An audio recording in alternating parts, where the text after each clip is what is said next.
لے جی اب آ جاتے ہیں تیسرے ٹاپک پہ رسک مینجمنٹ پہ. ابھی آپ نے دیکھا کہ جے ایس اے کا بالکل منیمم اسکوپ تھا, رسک اسیسمنٹ کا براڈر اسکوپ تھا. اب آ جاتے ہیں رسک مینجمنٹ پہ.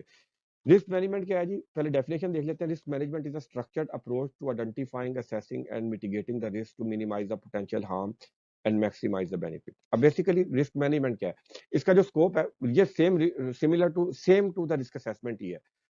رسک اسیسمنٹ کا جو اسکوپ تھا وہ ایک ایکٹیویٹی تھا. اس رسک مینجمنٹ کا جو اسکوپ ہے یہ پوری آرگنائزیشنل کے آپ کے ہیزرڈس اور رسک ہے. آپ یہ کہہ سکتے ہیں کہ جناب آپ کی آرگنائزیشن کے اندر 10 ایکٹیویٹیز ہو رہی ہیں, آپ نے ان 10 ایکٹیویٹیز کی رسک اسیسمنٹ کی, آپ ان سب کو کمبائن کر دیں تو وہ آپ کی رسک مینجمنٹ بن گئی. فردر اس کو دیکھتے ہیں جی. اس کے اب رسک مینجمنٹ کے جو کمپوننٹس ہیں سیم. سب سے پہلے جناب آپ نے ہیزرڈ آئیڈینٹیفیکیشن کرنی ہے. یہاں میں نے لکھا integrate J S A and risk assessment findings. تو بیسیکلی یہ کیا ہے جی؟ آپ ہیزرڈس کو آئیڈینٹیفائی کر رہے ہیں, ٹھیک ہے, اس کے بعد ان کے کنٹرول میجرز امپلیمنٹ کر رہے ہیں, اور اس کے بعد آپ ان کنٹرولز کو مانیٹر کر رہے ہیں, اور ان کی جو پرفارمنس ہے یعنی کہ ڈیزائرڈ ریزلٹ ہے وہ اچیو ہو رہے ہیں یا نہیں ہو رہے ہیں, کس حد تک ہو رہے ہیں, اس پورے پروسیس کی مانیٹرنگ یہ کام کر رہے ہیں. تو اس پروسیس کو آپ رسک مینجمنٹ کہہ دیتے ہیں.